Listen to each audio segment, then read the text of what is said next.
truly before now, I didn't really know what actually a mouthpiece was designed for, other than to keep you from clinking your teeth together or biting your tongue. I had no idea that it was to align your jaw. The season that we did not use the Power Plus, we lost 4 kids, 2 that were season-ending concussions, and obviously we contributed to the Power Plus mouth guard because, like I said, we've not had one since we've been using them. Obviously, we've competed a lot better than what we did last year. We have not had a concussion this season. Obviously, a tremendous factor for us for not losing kids, and their performance level is a lot higher as well. My son was actually the quarterback on the second state championship team, but one of the things that he was able to do as being the quarterback, the mouth guard was on the lower part of his bite, so he was able to speak clearly. And that's a huge thing in athletics, is to be able to communicate. Here at L4 Media, we talk high school football, 4A, 3A, and 2A in Texas. We talk East Texas sports. We talk NFL, guy talk, movie, and booze. We also talk wrestling and so much more. So like and subscribe and check us out. Struggling with mobility, chronic pain, work, or sports injury? At Azalea Orthopedics, our team of highly trained physicians specialize in complete orthopedic care, pain management, sports medicine, physical medicine, and rehabilitation. If you've sustained a bone or joint injury, have mobility or movement problems, struggle with pain, contact Azalea Orthopedics. We're conveniently located across East Texas, serving 18 counties. When visiting your doctor, urgent care, or hospital, you have a choice. Demand Azalea. At Azalea Orthopedics, your health is our priority.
The Northeast Texas Sports Network is dedicated on delivering the most entertaining sports broadcasts in East Texas.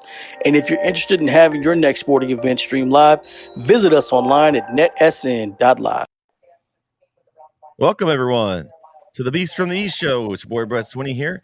Alongside of me, I've got Christian Blevins and Kyle Owens today. What's going on, guys? What's up?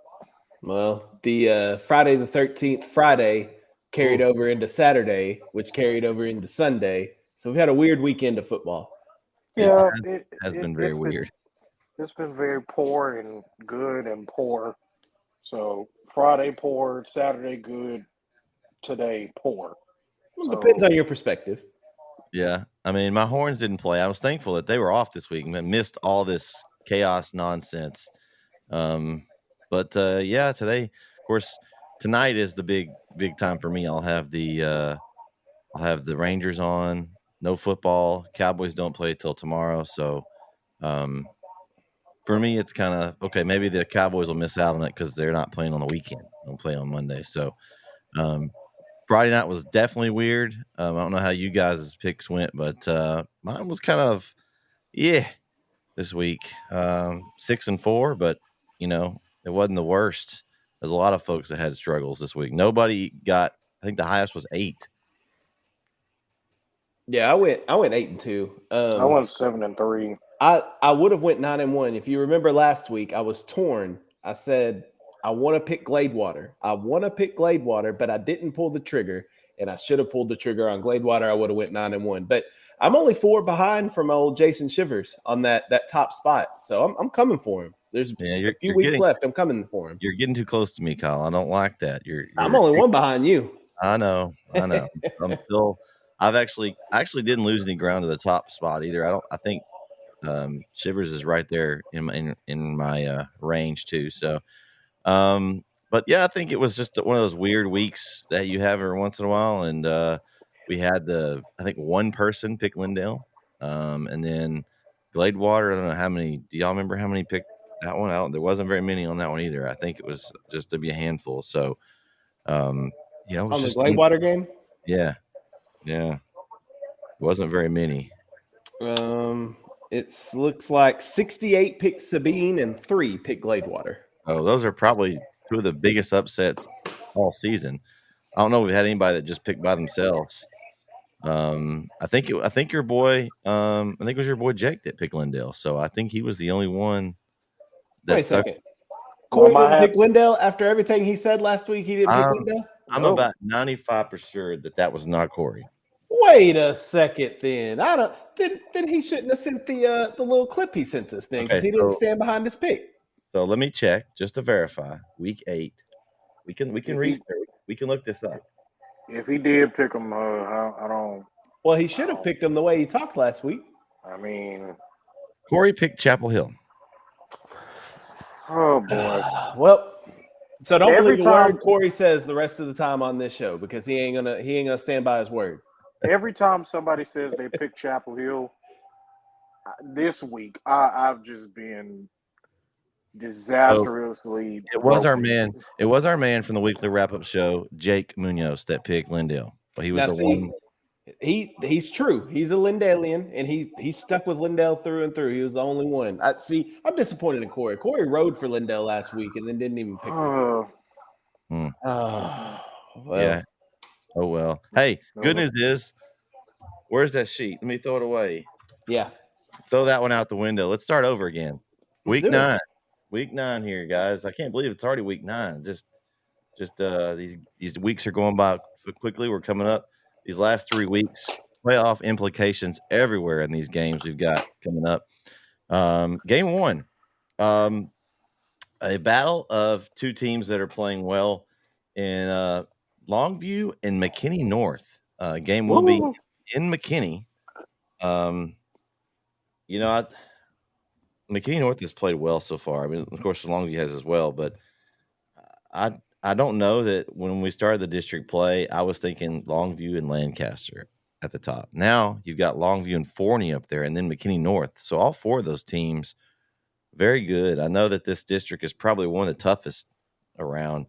I'm going with Longview in this game. I think they're going to go on the road and take care of business. I don't think it'll be easy. I think it's a close game, but I'm going to go with the Lobos in this one over McKinney North. Oh boy. I will say this: McKinney North. They've been playing such good football. I think, you know what, I know, because I know me and Sweeney, me and you were at the game, but I think it all started when they beat Tyler High. They knocked off the mojo of them. Ever since then, they've been playing like, just some of the closest to perfect games. Mm-hmm. So I'm gonna give here's the thing. I'm gonna give McKinney North maybe about a 30% chance to upset Longview. That's if they can stop Taylor Tatum. So can I give you a quick fact? Okay. Yeah. Longview is 6-1 in the year. Their lone loss was to McKinney. 6-8. Where was the game played? In McKinney. So they're going to return to the stadium with their only loss and play a different McKinney school this time. Makes it interesting. That was my point that I was going to make, Brett. Oh, sorry, Kyle. For stealing my thunder. I didn't mean to steal it.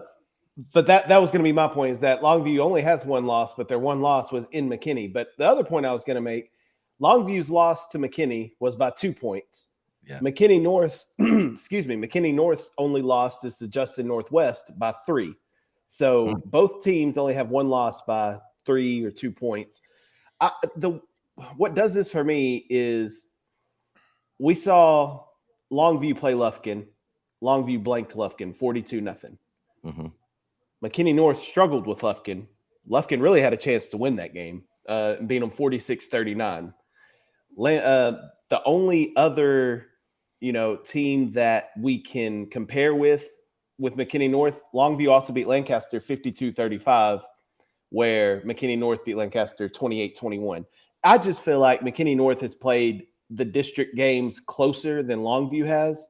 And so I think Longview's the stronger team. So because of that, I'm picking the Lobos.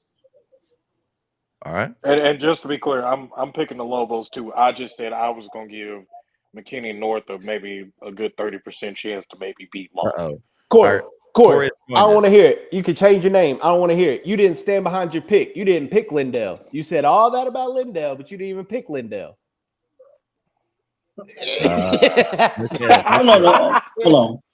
Hold on. First of all, I was never going to pick Lindell. You know that. But I did say it was a trap game. I stand by that. But you didn't pick him. You should have picked him.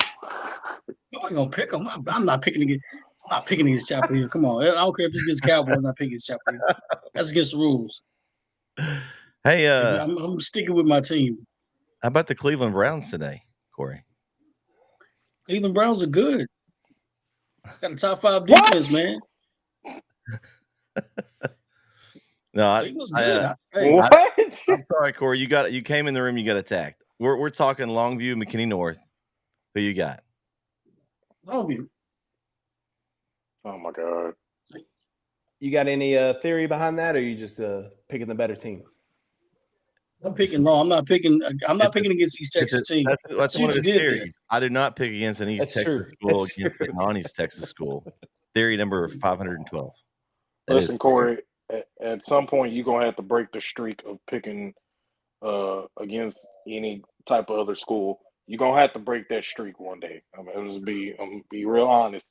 Break it one day, and me and you will be just fine. I can't break it. That's the point of me. If I wanted to pick if I wanted to pick for pick'ems, I could really pick for pick'ems. But hey, I'm picking because somebody's got to be the outlier. So what you're saying is you have a gimmick, and your gimmick is to cause chaos. A little bit. It's like 90% chaos, or 85% chaos. Controlled chaos. Controlled chaos. It is absolutely controlled. Gotcha. It is absolutely controlled. Just a little know, I am not that crazy. I'm not that crazy. Trust me. We just need a list of all his theories so we can make a T-shirt. That's all I'm saying. We need the CM Theory T-shirt. Well, Vince is the one who's crazy about chaos. So I don't know. All I'm just saying is, can you please pick a Dallas team one? Just once. Just once. I'll pick the Dallas Stars. That's the only Dallas Mavericks. Those are the only two. Those are the only two Dallas teams. I don't dislike. Rangers. I don't not like the Rangers. I like the Astros more. Does that make sense?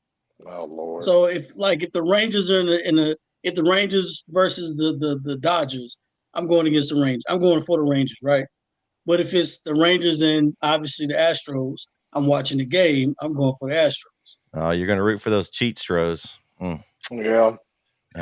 Baseball cheats. I hate that thing. Everybody in baseball cheats. They just got but to get caught doing it in the World Series, that's different. No, they were sore losers, and they decided to say something, and that's what happened. They just got beaten. They couldn't do it. Everybody still signs of baseball. It's too easy. Okay. Yeah, but isn't it? Yeah. Game 2. Tyler High Lufkin. Basically an elimination game in this district. The loser is probably not going to be in the playoff hunt. The other one still has a chance, and they're still both kind of on the outside right now.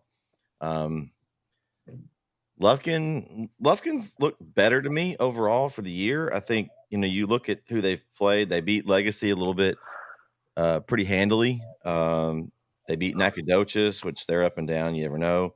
They did lose to Longview and Forney, and McKinney North, but those are the top 3 in the district. So Lufkin still controls their own destiny.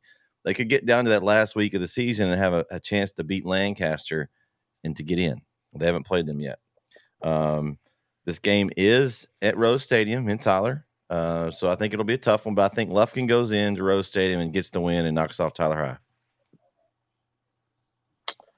I'm gonna go with Tyler High. I think they have to be honest with you, I think they have a better running attack, better than Lufkin does. I think that Lufkin's defense, they haven't really been good at stopping the run all year. So I'm gonna go with Tyler High because I think they can just run the ball flat out better. Now, if they make Caden Granberry throw the ball to beat them, then Lufkin's probably going to win that game by at least 3 points. But if they can run the ball and Tyler High's offensive line can do some damage to Lufkin's defensive line and pretty much that whole front seven, I think that Tyler High will win the game. Well, it's not for a district championship, which is where we kind of expect these two teams historically to be battling for, both Tyler High and Lufkin. But this, nonetheless, it's a playoff game in week 9 because, like you said, Brett, the winner controls their own destiny pretty much, and then the loser's eliminated. So pretty much a playoff game. Did you know that this weekend at Rose Stadium on Friday, they will be honoring the 50-year anniversary for the 73 state championship team for the John Tyler Lions? Earl Campbell, Tyler Rose may be in attendance. You can't lose if Earl Campbell's in attendance. With all that being said,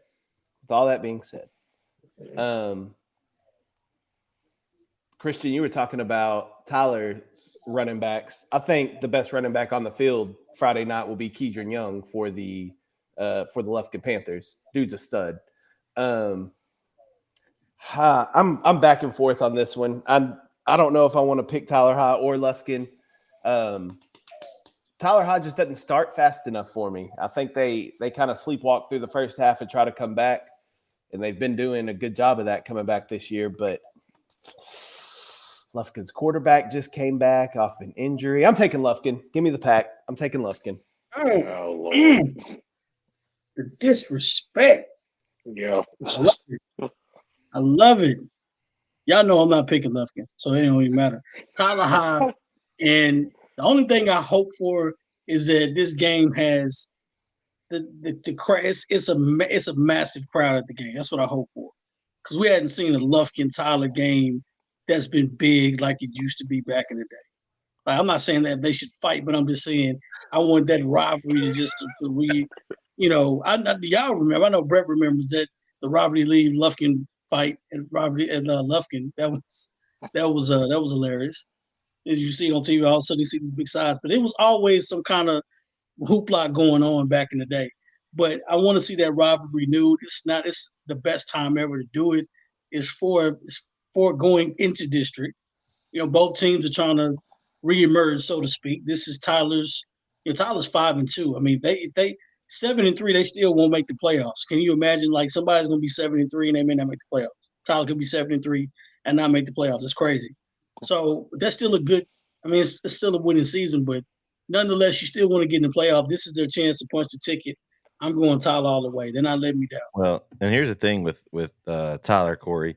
I don't see them. This is their last chance to win a football game this year. To me, like, I don't think they're beating Longview. I don't think they're beating Forney. I think they'll beat Forney. I don't think they'll be either one. They'll have a 50, maybe a half and half, 50% chance to upset Forney. They're not beating Longview. Forney almost got beat by Lancaster, and Lancaster beat Tyler by 7-6. That's a winnable game for those guys. I think that's a winnable game for Tyler. Yeah, you never know. But Forney almost beat Longview. If you're going to say that, they lost to them. It was a bad game for Longview. So it could have been a bad game for Longview. And then Longview beats Lufkin by 42. So it's just this district's kind of strange.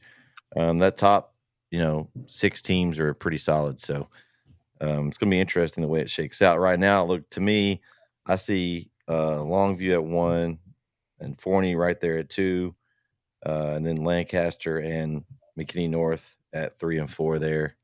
That's who I see making the playoffs. Unfortunately, I don't think the 2 East Texas teams are going to get in. Lufkin's got the best chance because they do have Lancaster that week 11 game. So if they can win out, they have an easier schedule finishing as Lufkin finishes with Tyler High. And then they've got West Mesquite. That's a winnable game. And then Lancaster on the road.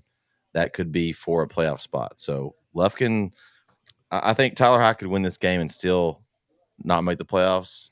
I think the better chance is Lufkin winning just because of what they've got left. They've got more winnable schedule left than what Tyler High has. Tyler High has kind of gone through the top people and haven't had success there. So I think it's going to be tough for them to make it. I'm changing my pick. I'm taking Tyler. I'm changing my pick. I'm taking Tyler. Thank you. Gosh. All right. I can't say what I said about Earl Campbell being in town and them honoring the 50-year championship team and then expect the Lions to lose. That ain't They better not lose. I have a question, Kyle. Do these kids even know who Earl Campbell is? Don't be disrespectful like that. I'm just saying. They have to. I'm sure he's got stuff up in the school. I'm sure they see him. You know how kids are. Hey, you watch his highlights on YouTube. Listen, I had no idea. I met Earl Campbell when my dad was a part of the 1994 state championship team, and Earl Campbell came into some barbershop to get his hair cut, and that's when I met him. And on the same day, that's when they got inducted into the Hall of Fame. So I met him when I was like 8 or 9 years old. But that was around the same time I met him. I was around the same time I met him. Well, I think either way, though, this is going to be a really good game. I just don't. Tyler has bitten me a few times this year. And I just don't trust him right now. I mean, I'm not gonna. I just think that Lufkin is playing a little better. I think they've got. Brett, I know you can't look me in my eyes. I'm telling you, Tyler is going to win this game. Okay. There's Corey. no way. There's no way they're gonna lose this game. Okay. They have. The problem is with your pick, Corey. I can't. You would pick Tyler High if they had some scrubs off the street and didn't have any coaches. If they were 0-7, if they were 0-7, Tyler High. If they were 0-7, and so how do you be a difference? Like how are you going to convince me that they would win if you would pick them no matter if they didn't have anybody? If they were fielding a team of 11 runts that were 5'4" and 110 pounds against Lufkin, you'd tell me they would win. I'm telling you they would win this weekend. Okay, I'm trying to help you. I'm trying to help you right now. That's okay. So, hey, go with Lufkin. I'm going to go with Lufkin. I'm going to gain a pick on you 3. I'm trying to get it. Kyle's gotten too close to me. I'm glad he switched. That gives me a chance to get ahead of him. Hey, this was almost our red zone game of the week. Almost. We went with a different game, but this one almost was because it was such a big matchup. I can see. I think it can go either way. I just don't trust Tyler High right now. I believe Lufkin's a little bit better. It comes down to it right there. I think Tyler High can win. Yeah. I wouldn't be surprised either way. I know we'll talk about this in the wrap up, but that was the way I felt about the ARP Troop game. And it turned out that way. I thought either team could win. ARP was ahead at some points of the game. They didn't win, Troop was a little bit better. I just thought ARP could play with them, and it was at home. So I think it turned out a little bit. Honestly, it was closer than what you guys probably thought. I just thought it was going to be a close game. Well, I thought the Chapel and Liddell was going to be a close game, but obviously not. Well, it was close. 12 points is close. But don't worry, we're gonna get to that. We're gonna get to that in a minute. We'll got a lot to say about that one. We'll get to that. We've got to wrap it up for that one. All right. So game 3, a district implication game. In this district is we have Winona and Grand Saline. I got to see Grand Saline play when we went to Grand Saline. When they played ARP, they played them pretty close for most of the game. ARP pulled away. Winona kind of threw a loop and everything, and they beat Edgewood. Okay, so you got Winona that beat Edgewood. Grand Saline lost to Edgewood by 1, and they try to go for 2. So I mean, this one right here is important. I think both teams are still trying to fight for that bottom tier of the playoffs. And just pulling up the way the playoffs are standing right now in this district here, you've got West Rusk and Troop. We'll talk about that game. They're playing this week. You've got ARP at 2-2, Edgewood 2-2, and these two teams are at 1-2 and 1-3 respectively. For Grand Saline, it's a must-win. Grand Saline has this game and Troop left, so I don't think they're beating Troop. If they're to have any chance at all, they've got to win against this game against Winona. Okay, you've got Edgewood's at 2-2, right above them. Them and ARP are on a collision course. Looks like they're probably going to be fighting it out for that 3rd and 4th spot as well. So we'll see. I just don't think Winona can handle Grand Saline. I'm going with the Indians in this one. I'm gonna go with Grand Saline. I just think that they probably would have a better chance than Winona does. I know Winona beat Edgewood, which we talked about that on the wrap-up show Wednesday, I think. But I'm gonna go with Grand Saline on this one. Yeah, this is a big game. It's a really big game. Winona really holds their destiny in their own hands. They control their own destiny. If they can win, I don't think they could win out because like that Troop game. But if they can win 2 out of these last 3 games, they can find themselves in the playoffs. They're winnable. They got Grand Saline equipment on there. That's what I'm saying. But other than Troop, I don't think I would count them out of Troop. But they could win either the Grand Saline or Quitman game or both of those. Grand Saline is struggling a little bit right now. They've lost 3 in a row. They've been competitive in a couple of them, though. The West Rusk game last week wasn't real competitive, but it's West Rusk. For Grand Saline to get in, they're going to need to win out, which I don't think they're beating Troop, but they're going to need to win out and have some help where Edgewood's going to need to fall to ARP in order for them to get in. I think this is all a moot point because I think that Edgewood's probably going to get that 4th spot. And the only reason I say that is because these teams have beat up on each other. So for the purpose of this game, I'm going to take the Indians because they're at home and they've played in big-time games these past few years where Winona just hasn't been there. They haven't had to play – Winona hasn't played important games since 2019 when they last made the playoffs.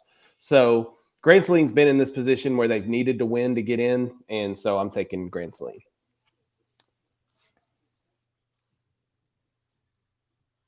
I really want to see Winona succeed because I feel like they have a real good gold mine of athletes. Like you said, they hadn't quite put it together, and I'm always an advocate of finding the right time of good inspiration. You know what I'm saying? This is a game. This is a very good game matched up.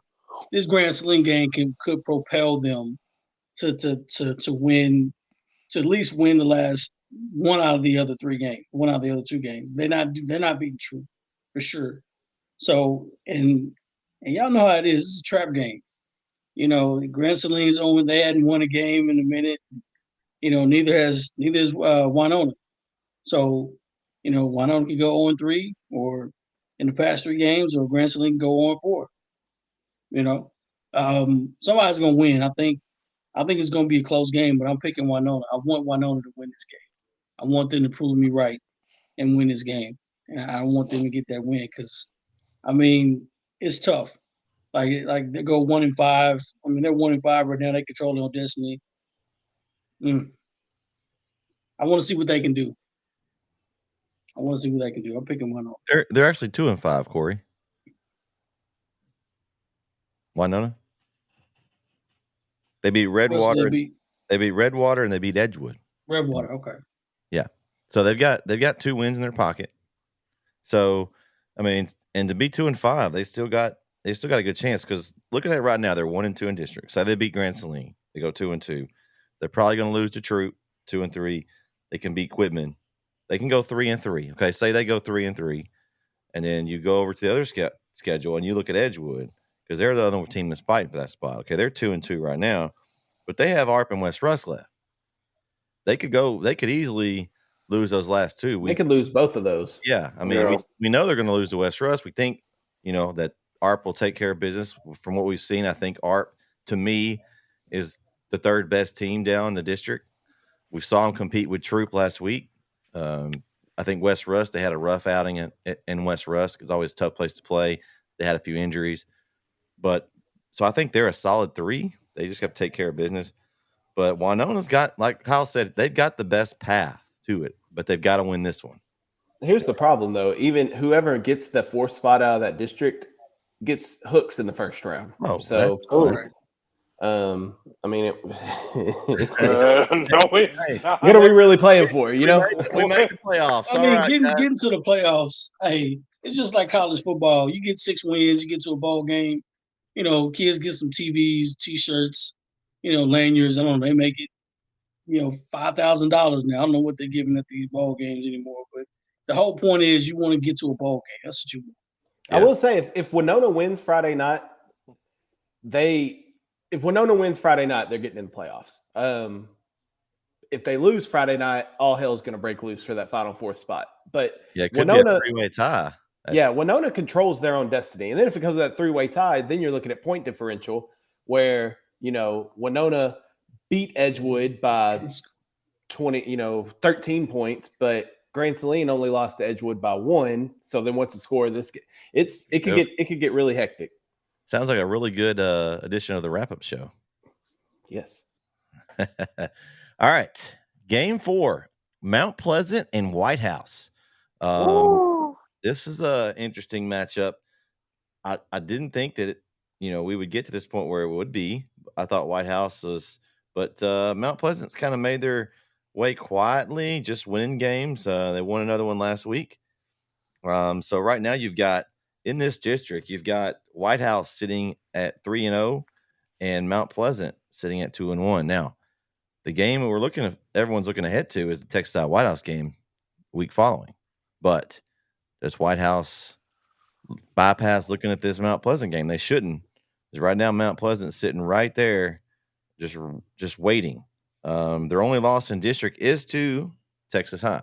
So they beat Marshall and Nacogdoches, a couple of teams that are fighting for spots. This is tough. It's in Mount Pleasant, so it's at home in Mount Pleasant. I just think, just looking at the scores, Mount Pleasant looks like they're not a team that's putting up a whole lot of points. Their most points they put up this year is 38 to Pittsburgh. White House scores a lot of points. Of course, we talked about the defense thing. Can you stop somebody? But White House they've actually played decent defense in some of these games. No, we're not talking about stellar defense, but they've done enough to win. They beat Hallsville pretty bad last week. Hallsville, we've talked about, is at the bottom. I don't know if before I would feel more confident about my pick maybe 2 or 3 weeks ago. I'm still going to go White House because I still think they're the better team, but I wouldn't be surprised if Mount Pleasant won this one at home. Just like you said, Sweeney, White House's defense, let's be honest, they're terrible on defense. I mean, their secondary kind of it just doesn't sit well with me. I like their offense. Like, their offense can score all day long, but if you can't play defense, I don't know how you're supposed to win against a team like Mount Pleasant that can literally just about do everything on offense. So, like I said, it wouldn't surprise me either, but because the defense is so bad for White House, I'm gonna go with Mount Pleasant on this one. I just think for one they have the better offensive line. They have the better offensive line. And then I think they're bigger up front. Their front 5 is bigger than White House's front 4. So I just don't like White House in this game. Their defense will literally be the reason why they'll probably lose this game. Now, it wouldn't shock me if they won, but I just don't see in a scenario where they can beat Mount Pleasant the way that Mount Pleasant is going. Like what what they had a close game against Marshall, or they beat Marshall. They beat Marshall, and they've been on a roll. So I got Mount Pleasant in this one. A couple weeks ago, I picked Mount Pleasant to make the playoffs, and that win over Marshall, I think, in my mind, pretty much solidified them in the playoffs. This game, though, they don't need to win this game to get into the playoffs. It would help, absolutely, but they don't.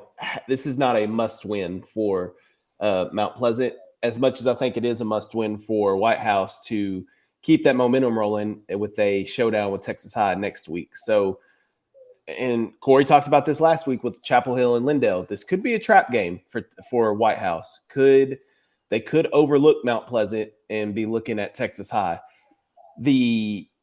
The teams, the two losses that Mount Pleasant has, they've given up 62 and 58. I don't know much about Frisco Emerson, but I do know Texas High has a high potent offense. So the two games they've lost have been to offenses that can literally outscore them. The games they've won, they've played solid defense, held Marshall to 7, held NAC to 22. But White House has put up 54, 57, 35, 52, 45, 51. Like, they've been putting up some points. I know I say defense wins championships, and it does win championships, but offense wins games. So because of that, I'm taking White House. What I do know about Frisco ISD is that it's pretty much an open ISD at this point.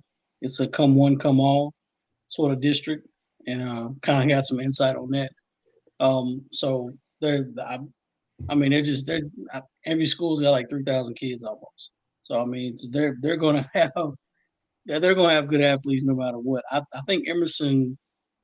I can't remember what Emerson was, but they were pretty legit. I want to say they just started playing football maybe a few years ago. I want to say, I can't remember. It was one of I know it's like 3 or 4 of those schools like hadn't been existing the past 10 years. So I think there's one of the newer schools. But anyway, I'm picking Mount Pleasant. I'm not too sold on White House. White House has beat some teams they should have beaten badly, but I think against this is getting to I won't say the nut cutting time of the district, but it really is. They got to play the two hardest teams left in the district thus far. They got to play Mount Pleasant. Then they got to play Texas High. So this is the first stepping stone already in the district. So they got to beat them. I don't think they're going to beat Texas High. I don't think they're going to beat Mount Pleasant. This is going to be a hard game. The travel's going to be a little distance. Mount Pleasant's playing good defense, and White House has been known to play up and down. And I think it's going to favor Mount Pleasant. All right. Game number 5, Mount Vernon and Commerce. This is an interesting one in the district. We've got Winsboro at the top at 4-0, and you got Commerce, Mineola, Pottsboro, Mount Vernon. This is a big mess right here for the rest of the teams. I mean, you think Pottsboro, we thought they were going to compete against Winsboro. They didn't really compete. Winsboro's we know they're pretty much by far the best team in the district. You got Commerce. They got pounced by Winsboro. Mineola, they've got a rough end of their schedule. They've still got Winsboro and Commerce left. This district is going to be very interesting coming down the stretch. Kind of, you got Rames and Bonham down at the bottom, but the other 5 are fighting for 4 spots here. We've talked about how good Mount Vernon has been. This year, they have not been as good. They've already lost to Mineola in district. They've lost to Winsboro. They also lost to Sabine in district, which lost to a Gladewater team that hadn't won very many games. So, how good is Mount Vernon? And you look at this district and how good's Commerce. So this one's tough for me. Okay. It is in Mount Vernon. The game is there. So I think that's obviously an advantage. I don't know. I think Mount Vernon's in desperation mode. They've got to win. It's going to come down to that last Mineola game at the end, I think, could be a determination of who gets in the playoffs. You've got Mount Vernon. You got Commerce has Mount Vernon, Pottsboro, and Mineola left. So they've got three competitors. So they kind of, like we talked about Winona, they control their own destiny. I don't know. I'm gonna go with the team I know, and that's Mount Vernon. They know how to play these big games. They've been in the big games. I know they have a new coach, but still the same guys that were there last year. They brought some of those guys back, and they know they've been in big games. So I'm gonna go with Mount Vernon. I'm gonna go. Wow, this game is a toss up. Because you are right. You're right. That district is a little funny. Um, I just Mount Vernon's offense is. I don't want to call them mediocre, but that's kind of like what they are. They're a little mediocre. Um, and Commerce is no joke. I think Commerce has a really, really good offense. Um, and they also have a decent defense too. Um, but I think that Commerce can walk into Mount Vernon and pretty much knock them off. Does Commerce have a playoff spot locked in? Not locked in, no. No, there's nobody right now. If you're looking at the district standings, you've got Winsboro at 4-0, Commerce, Mineola, Pottsboro all at 2-1, and Mount Vernon's 2-2. So Okay, so right now, Mount Vernon's lost to two of the teams above them, but they still have the other two. So this is one of them. so Commerce still has. They can lose. They can lose the next 3 games and not make it. Pretty much. Correct. They have Mount Vernon, Pottsboro, and Mineola left. Oh wow. Yeah, tough ending. But if they lose the Okay. next 2 and then beat Mineola at the end of the year, then they can get in. So it's wide open. I mean, you could have any combination of these teams, any combination of seedings. I mean, Winsboro is number 1. We've kind of established that they're head and shoulders above everybody else. Yeah, I'm gonna go with Commerce. Simply because of that point, they could lose the next 2 and then win the last one. So, I don't. Yeah, I just don't see. It'll probably be too big for Mount Vernon to come out on top in this game. I like Commerce. Well, the Purple Tigers of Mount Vernon playing at home at Dandy Don Meredith Field. So you got to give them a little edge there just because of the home field advantage. Also, I think I don't know what happened in that Mineola game that Mount Vernon played. Mount Vernon's dominated Mineola the past few years. And for Mineola to beat them 42-27, that was kind of eye-opening. Mount Vernon has to have this game. I mean, they have to have this game to even have a chance at the playoffs. If they lose this game, they're not beating Pottsboro in the final week of the season, so they could pretty much count their postseason hopes gone if they lose. And to the point that we were talking about, Commerce still kind of controls their own destiny. They could lose the next 2 games, beat Mineola in the final week, and get that 4th playoff spot. Because of that, Mount Vernon, it is a bigger game for Mount Vernon. I think they need it more than Commerce needs it at this point. And so give me the Purple Tigers of Mount Vernon.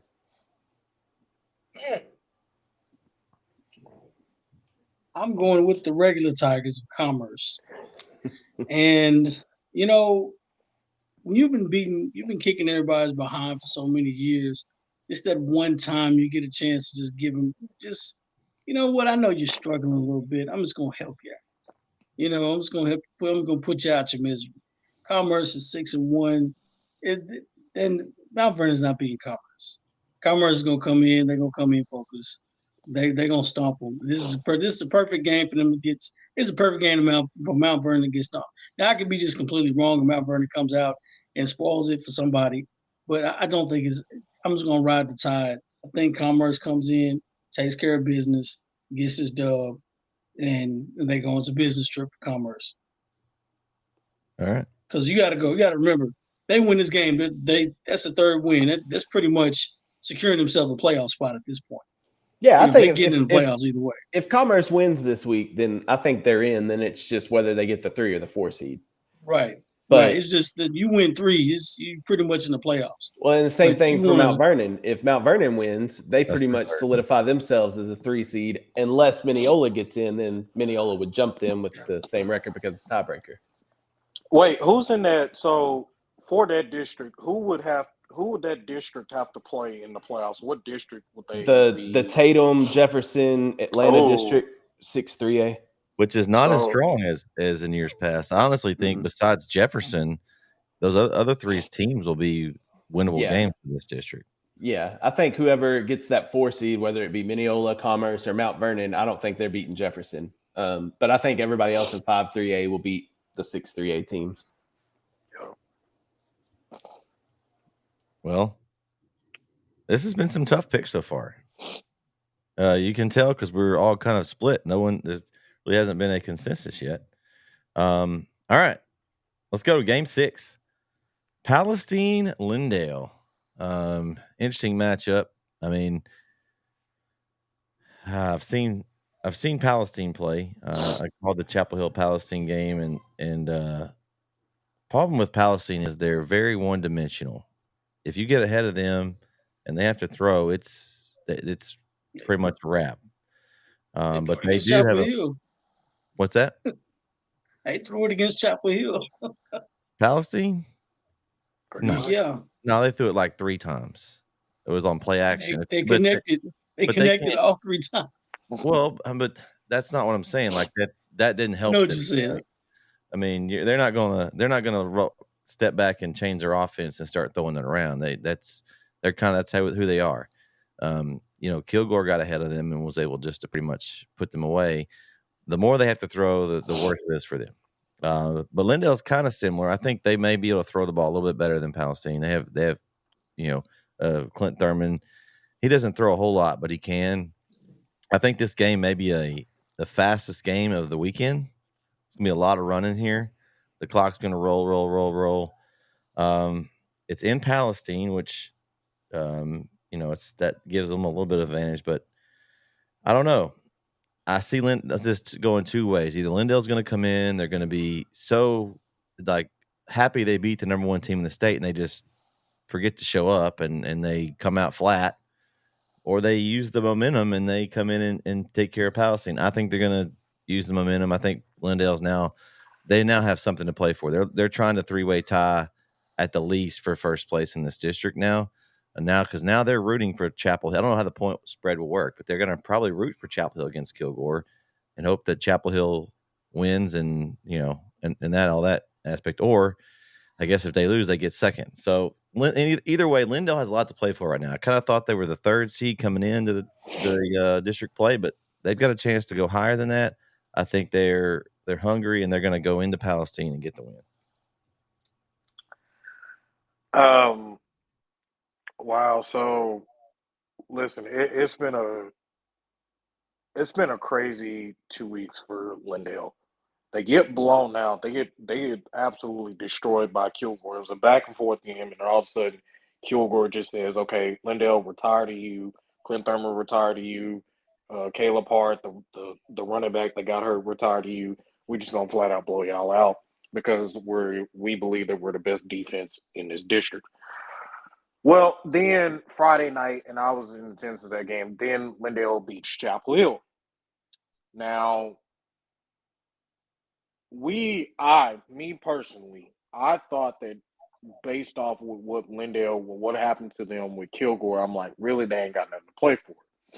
Because a lot of people are going to say, okay, they're really not good, like some of us may have betrayed them to be. I didn't have Lindale making the playoffs this year simply because of the guys that they lost from last year. But they're probably gonna make the playoffs this year. So uh, with that win, especially with Clint Thurman running for over 300 yards on Friday against the Chapel Hill defense, that we all thought that was going to contain him the whole night. Um, he's going to be confident. Caleb Hart, the backup running back that took over for number 0, he's a stud too.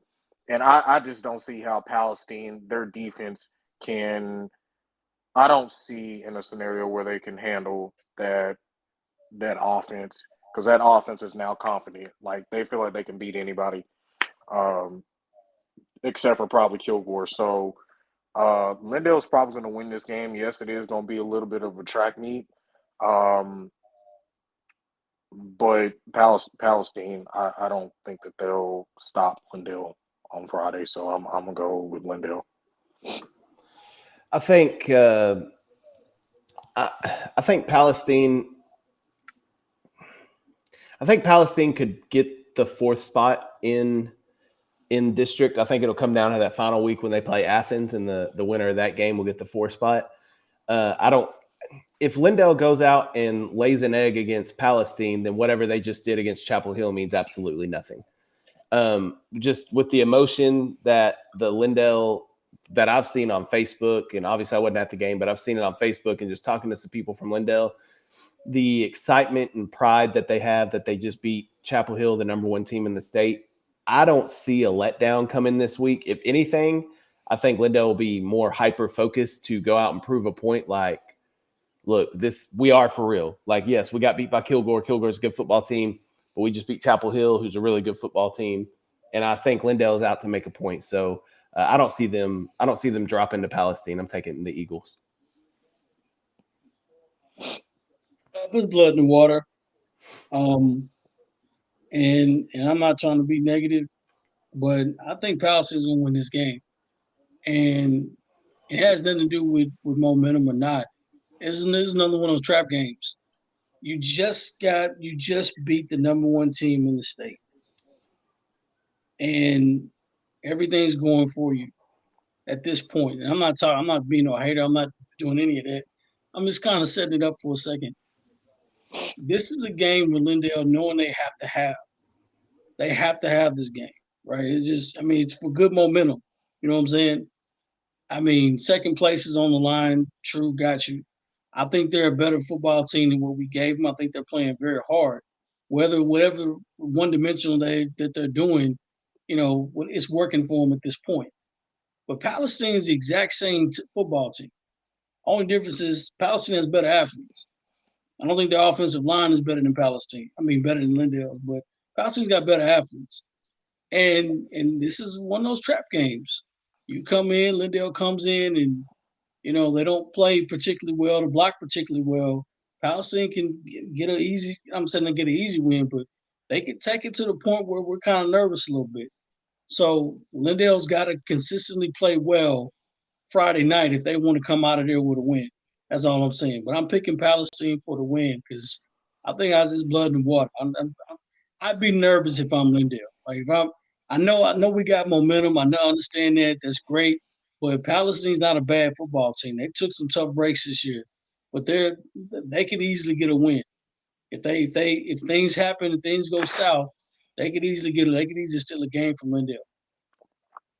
But here's the thing. I just think that Lindale's more disciplined than what Palestine is.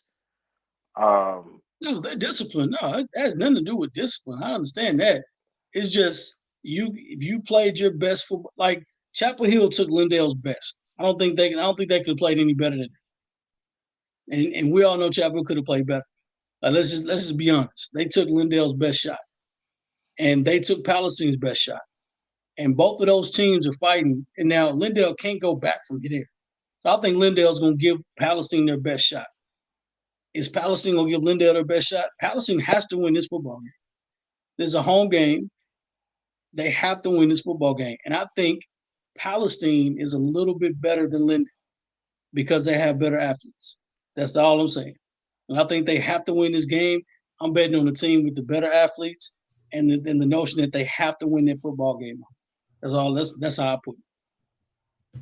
Yeah, so right now you got Kilgore 4-0, Lindale is at 3-1, and Athens and Chapel at 2-1. So, I know Athens has got a tougher finish schedule than Palestine, but that's that game you're talking about, Kyle. It could come down to Athens and Palestine. But if they're able to knock off Lindale here, like Corey's stated, would make it a lot easier for them to make the playoffs. So that Athens game might not be as important. So is Chapel Hill and Athens tied for third? Correct. Oh my God. That district just got Yeah, you've got interesting. yeah, you've got basically Kilgore sitting by themselves, and then Glendale right behind them at 3-1 with their only loss to Kilgore, and then you've got Athens, Chapel Hill 2-1, Palestine 1-2, Henderson 0-3, and Jacksonville 0-4. So, I mean, Because I know we don't think like very highly of District 10, but to touch on Chapel Hill, if they are only the third seed or the second seed, that's going to be tough because I don't know who's the leading District 10 right now.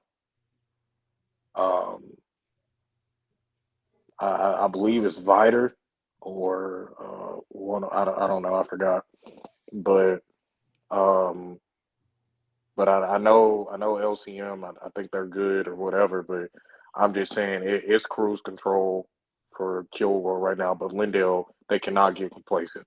Okay, because let's not forget. Yeah, they just beat Chapel Hill, but they got wiped off the face of the earth by Kilgore.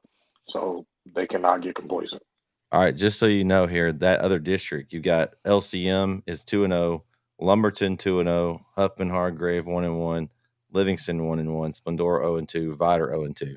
That's just what they've got so far. So I think that district's kind of one of those. It's anybody can beat anybody. Yeah. Well, we'll talk about that more, I'm sure, as we get closer to the playoffs. But next up, Game 7, Center and Carthage. Yeah, this one is going to mean a little bit more now as Center, they're looking to prove themselves after Van knocked them off last week. Man, I don't know. I don't think that Center's got enough defense to stop Carthage. I think that we kind of saw what happened to them last week. Van was able to come from behind. They got off to a good start. It was a 29-28 game at halftime. Center was up, and then Van came out in the second half, made some adjustments, and looked pretty good. And I'm sure Kyle can give us some information on this game. But I'll wait till Wednesday. Oh, you're going to save it. Oh, so that make everybody come back to Wednesday evening. I have some stats for you on that game, but I'll wait till Wednesday. I like it. Wait till Wednesday then. Wednesday evening, because this is technically airing Wednesday morning. So. Oh yeah, that's true. Yeah. That's true. Yes, I'll wait till Wednesday. I'll wait till tonight. Come back tonight. Yeah, there you go. Either way, I'm going with Carthage. The Red Dogs are going to take this one. Yeah, I don't think this is really a. I mean, Center got absolutely exposed last week. One of the I know somebody from I have a cousin who used to go to Center, and he told me that their team looked like Chapel Hill on Friday. They have a good offense, but their defense leaves a lot to be desired. And their defense did not play well. I mean, literally, Van ran straight RPO, and they just ran right up the middle. I mean, it wasn't even fair. It was hard to watch because I watched it. I was able to go back and watch that entire game, little bits of it. So Carthage has the better team. I wish Vince was here so I could tell him that to his face. But no, Carthage might win this thing by 3 touchdowns, maybe 4. This is easy for me. It's Carthage. Center hasn't stopped anybody all year long. They won't stop anybody next week or this week. Carthage will win. Center's got a good team, just can't stop anybody, and that's a problem. They have great athletes, but and we'll talk about this more tonight. But the problem is tackling. Like they're there, they just don't make the tackle, and so that's kind of a big issue that Center has. But yeah, Carthage. I don't think Carthage overlooks Center. I think they look forward to next week when they got to play Van for a district title, and yeah, I'm taking Carthage. I think Van just scored another touchdown, Kyle. They may have. They actually. Yep, I hear the horn going off. Yep, they just scored again. Okay. I'm picking Carthage. I think if center would have beat Van, I probably would have picked center. And I don't think Carthage is as strong as they are, as strong as they used to be. So y'all can tell where I'm going with this one. But anyway, um, I'm picking Carthage. I'm picking Carthage in this game. Okay. Center let me down. Corey's in sad mode there. But here's the thing: even if they still would have beat Van, even if they would have beat Van, I still would have picked Carthage to win this game because I mean, just saying their defense, Center's defense is pretty upsetting to watch sometimes, especially Friday. All right. Game 8. Playoff implications on the line for Bullard in this one is they're going to travel to Rusk to take on the Rusk Eagles. Man, this one's a big game for Bullard, and they've already lost to Brownsboro, so they're already behind the 8-ball.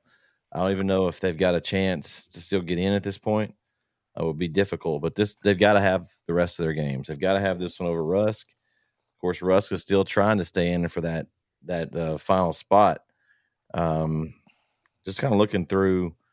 I wanted to pull up the district standings here because I really do think that. Let's see. We got Van and Carthage at 4-0. We got Center at 2-1. Brownsboro at 1-2. Bullard 1-2. Rusk is 0-3, guys. So they're 0-3, but their losses are to Center, Van, and Carthage. Okay, so they've got the easier part of their schedule ahead of them. So Rusk controls their own destiny. If they take care of Bullard, Brownsboro, Canton, then they'll be in. Okay. Now, you've got Bullard on the other hand, who's already lost to Brownsboro and Carthage. They still have Center and Van on their schedule. So Bullard, they're in the playoffs right now. They've got to win pretty much at least 2 out of the 3 of the next games. So you would think that this Rusk one is one they want to take because the other two, it's going to get harder as they go. To me, though, right now, I just think Coach Sitton and Rusk, they've just played a tough schedule. I think they're going to settle in and take care of the rest of these 3 games, and they're going to get the 4th spot. I don't think Van kind of exposed them. They did compete against Center, and so I think they're that solid 4 spot in this district.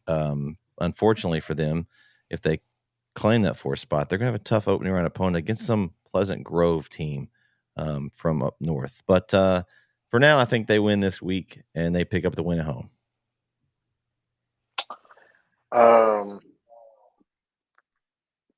I think this is what Coach Sitton likes to kind of like. I know he doesn't like losing. I mean, I think all 4 of us know that.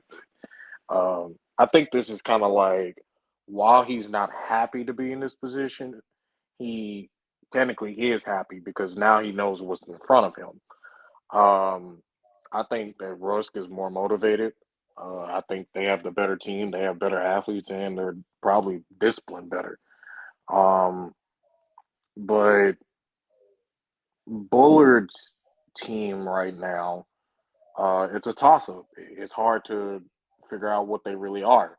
I mean, they didn't play anybody in non-district. Non-district, they kind of just like went through that until they got to Carthage. And I just don't think that Bullard will win out. Because it's Carthage, Van, and Center, or it's Carthage, Center, and Van right now, right? Yes. Those 3 spots. So that final spot is going to be tough. I'm gonna go ahead and say Rusk. Now I know when they probably get that, if they do get that final spot. You said that one of them, whoever gets that final spot, will have to play Pleasant Grove, right? Correct. Okay. Just what I think with this one, I think Rusk is going to end up coming down to that Rusk Brownsboro game in Brownsboro next week if things fall the way I think they fall, which that doesn't always mean that's going to happen because evidently I didn't do very well last week in my pick'ems. That's just from what I see. That's where it's going to fall. I think it's going to be Rusk and Brownsboro for a play-in game technically there for that 4th spot. But yeah, but I'm gonna take Rusk on this one. I'm gonna be honest. I don't think either one of these teams make the playoffs. I think Brownsboro gets that 4th spot. I think Brownsboro beats Rusk next week when they play each other. But as far as this week goes, Bullard's been in some tight games. They lost to Brownsboro by 6, 34-28. They beat Canton by 7, 28-21. Rusk has just – I get it. They've played the top 3 toughest teams in the district, but, I mean, outside of that center game, they really haven't been competitive in those games. They got beat by Van 35-3 and then Carthage 49-14. I get it. Those are top teams in the district. But even the loss to Athens early in the year, 45-38, I don't trust this Rusk team. Truthfully, I don't trust Bullard very much either. But I think Bullard will come out and get the win on Friday night. So give me the Panthers. I'm going Bullard. I'm not. Bullard's got to have it. You know, if they want to survive and remain competitive, like KO said, I think Brownsboro's going to take that district spot.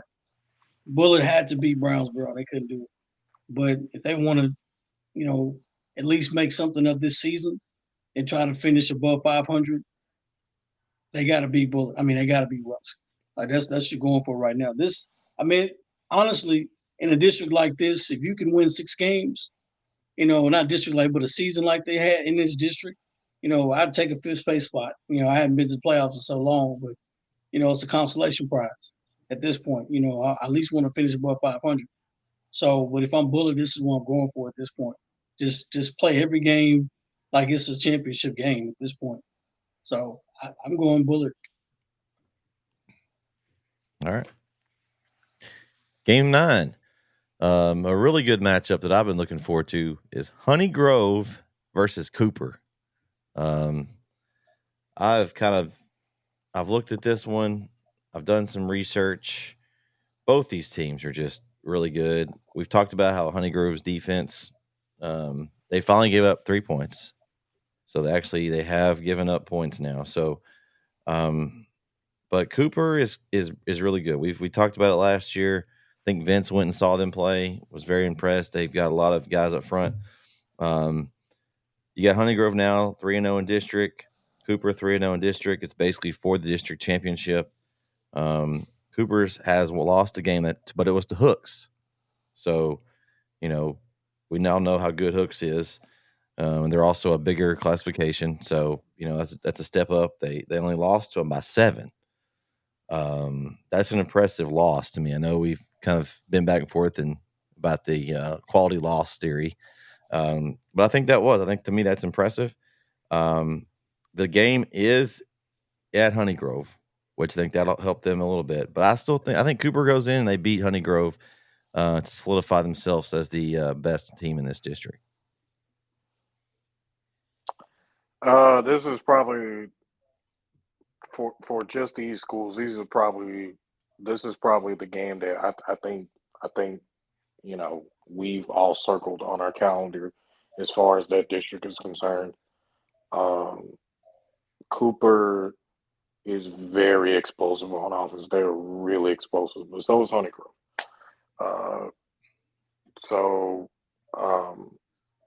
I think Cooper walks in and takes this one. I think they have the better team. And really, it's going to come down to both defenses, to be honest with you. It's going to come down to those two. Can either team, whatever team it is, can they get stops? And we all know that both these teams are going to get in the red zone a lot all night. So I'm going to go with Cooper. Well, I've been saying defense wins championships. I'm not straying away from that. Give me the Honey Grove Warriors. They have only given up 3 points in 6 games. And it's not like they're just winning these games barely. 62-0, 63-0, 47-0, 47-0, 54-0, 47-3. Like they have been completely dominating teams. Whereas Cooper has been been giving up some points. They gave up 14 to Grand Saline, 27 to Lone Oak, 35 to Collinsville, 7 to Wolf City, 12 to Rivercrest, and then 8 to Como-Picton last week.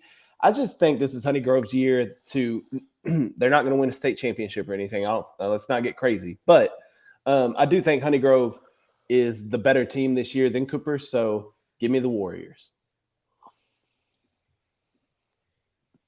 Honey Grove. Although I would say I've been trying to avoid calling them Holly Grove. Shout out to Lil Wayne. Shout out. I'm like, dude, I've been trying to not call them Holly Grove for so long. No, it's Honey Grove. Yeah, I'm picking Honey Grove. Honey Grove. I like that name. All right. Game 10. District implications on the line as Troop hosts the West Rusk Raiders. Man, we've been talking about this one for a few weeks, how we were ready for this matchup. It is in Troop. We talked about the home field. Man, just looking at the way Troop has played lately, they just haven't. I mean, they haven't been super. They've won, but I look at West Rusk and I see they're 5-2 on the year. Their losses are to Malakoff. They're pretty good. Tatum, they're a bigger school. I heard there was some injuries that they had 3 or 4 guys that weren't available in that game. It was in Tatum. You know, I'll let that by. They did beat Mineola. They beat Sabine pretty handily. Sabine's improved this year. They've played a tougher schedule by far than Troop has. Troop is 7-0. Troop played White Oak. They're down. Carlisle's not as good as they have been. Paul Pewett's not in Buffalo. None of these teams are any good. I saw a team go into ARP last week and sneak out with a win at the end in the fourth quarter. They were able to score and get away. Now, West Rusk handled ARP pretty handily. So I'm just looking at how they've played. I think the West Rusk Raiders go into Troop and take the district championship. I wouldn't have probably thought I said that 3 or 4 weeks ago, but I just think right now West Rusk is playing better football. Yeah, and you know it all comes down to that. West Rusk is playing better football right now. Troop hasn't had much of a schedule. I think we've talked about that. They really haven't played the schedule that West Rusk has played, or anybody in the district. Because even I think their non-district was kind of easy, you know, to be honest with you. Troop, like we said, they barely escaped ARP. And West Rusk came there and handled ARP, you know, pretty easily a little bit. But no, I don't think, and this game might be won by 10 points. I'm gonna be honest with you.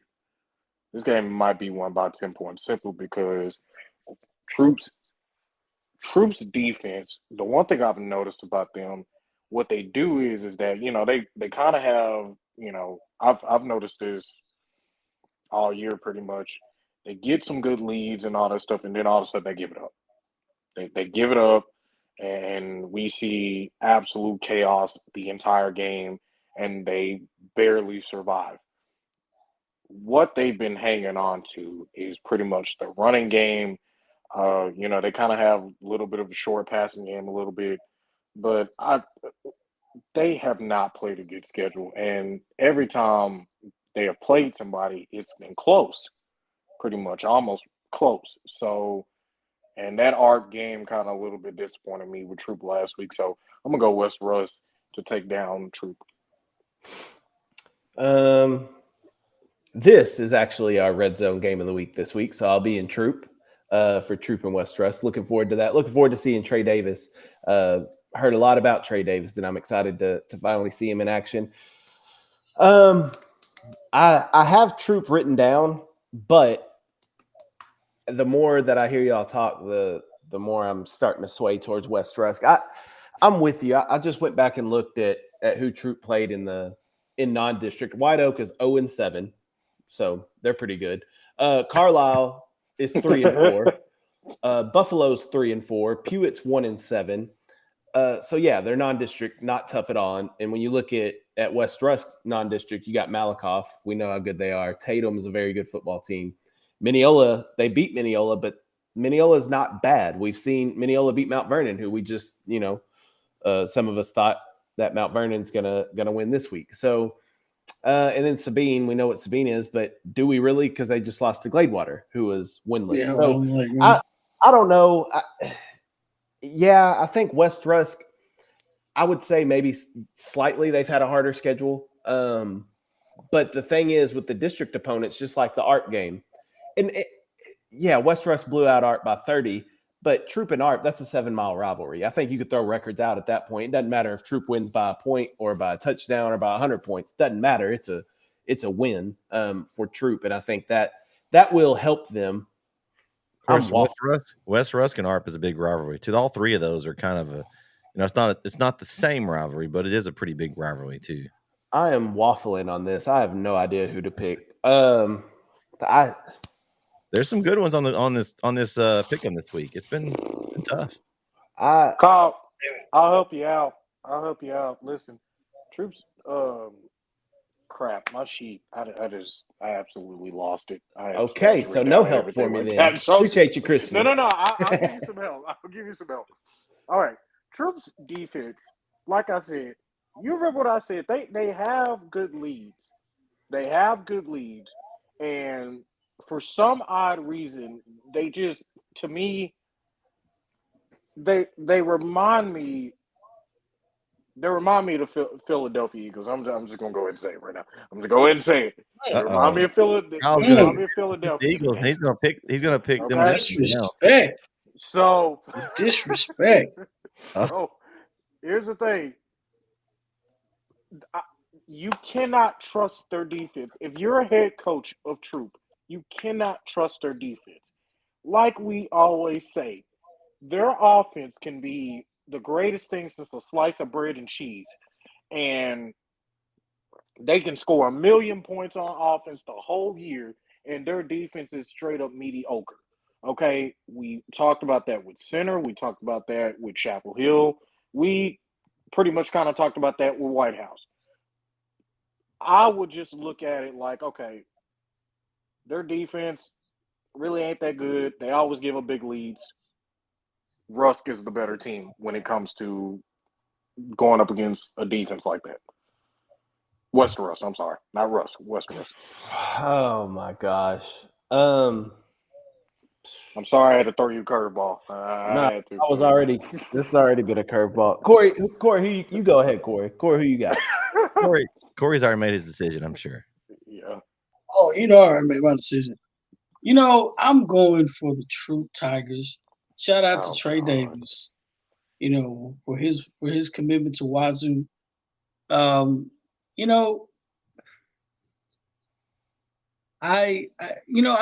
understand Troop hadn't had the toughest schedule, right? But after a while, you kind of build confidence in your team, right? We know what we have. I know what West Rusk has. I also know what we have, right? We've been beating people. ARP's pretty decent. Everywhere I know, ARP's pretty decent this year. ARP's probably going to be a lot better next year for sure.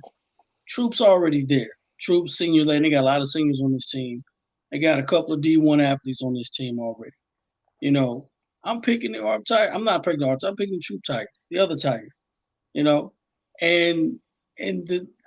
think it's going to be. I think Troop's going to flex out a little bit. I think Troop is finally going to say, you know what? I'm tired of people saying we ain't played anybody. We're going to take West Rusk for who they are. We're going to beat them. It's a home game. That's what we're going to do. We're going to flex a little bit. Trey Davis is going to go a little. I think he's averaged like 200 and some yards a game. Like, it's ridiculous. Like, he's everywhere on the field. So, but it's ridiculous, man. No, I'm going Troop. Yeah, but Troop also, they can't rely. They cannot rely on their running game. That is what has gotten them past everybody. All right, I'm literally saying that their defense is not to be trusted in a game like this. Okay, I made a decision. I made a Okay. decision. Thank you. All right. Here we go. Because Troop is 7-0, but you only play who's on your schedule. I think West Rusk is the better team, I think. So I'm going to take the West Rusk Raiders to beat Troop. That's fair.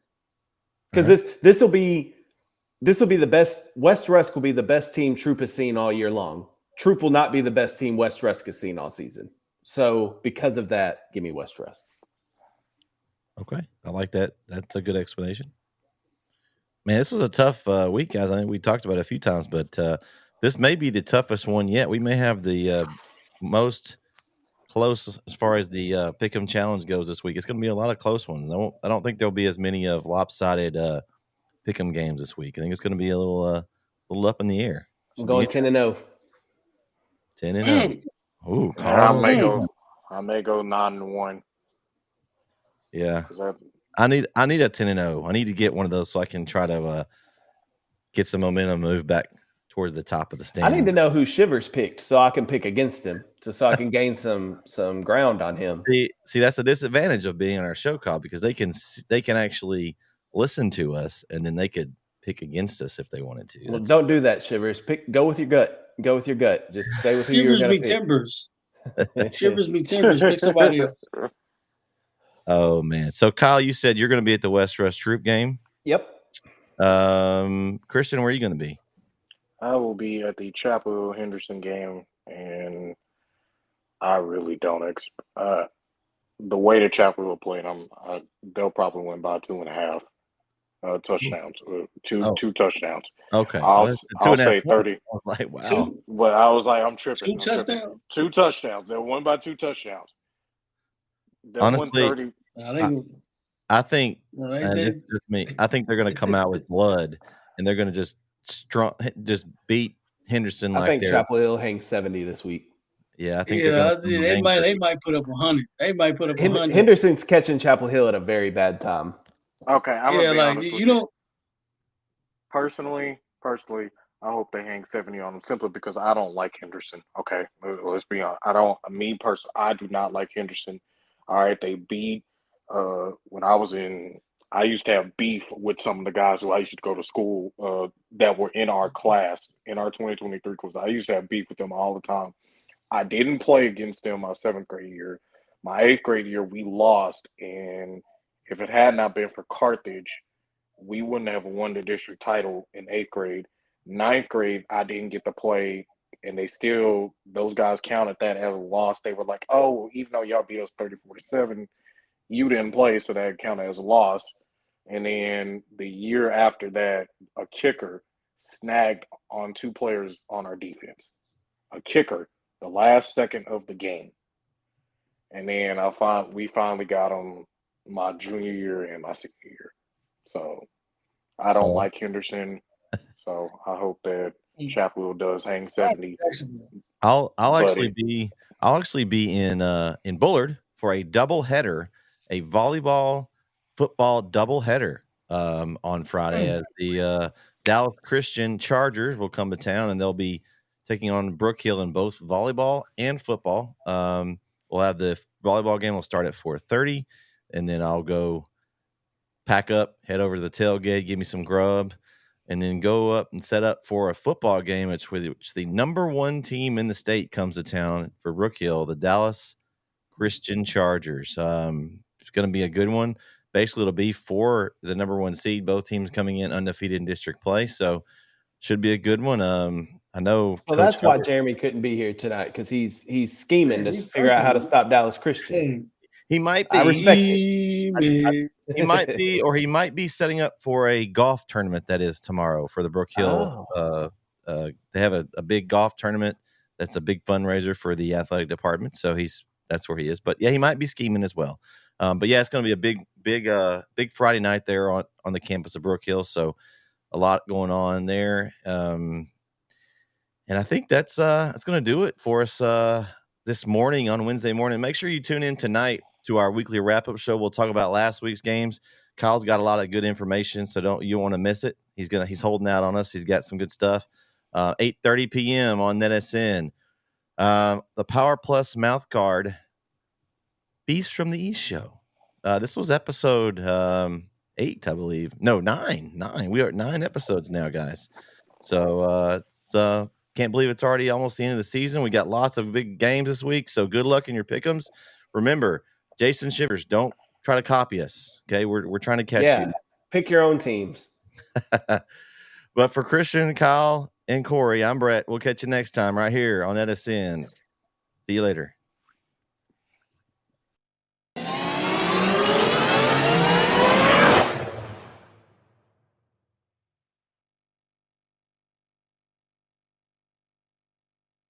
Truly, before now, I didn't really know what actually a mouthpiece was designed for, other than to keep you from clinking your teeth together or biting your tongue. I had no idea that it was to align your jaw. The season that we did not use the Power Plus, we lost 4 kids, 2 that were season-ending concussions, and obviously we contributed to the Power Plus mouth guard because, like I said, we've not had one since we've been using them. Obviously, we've competed a lot better than what we did last year. We have not had a concussion this season. Obviously a tremendous factor for us for not losing kids, and their performance level is a lot higher as well. My son was actually the quarterback on the second state championship team, but one of the things that he was able to do as being the quarterback, the mouth guard was on the lower part of his bite, so he was able to speak clearly, and that's a huge thing in athletics, is to be able to communicate.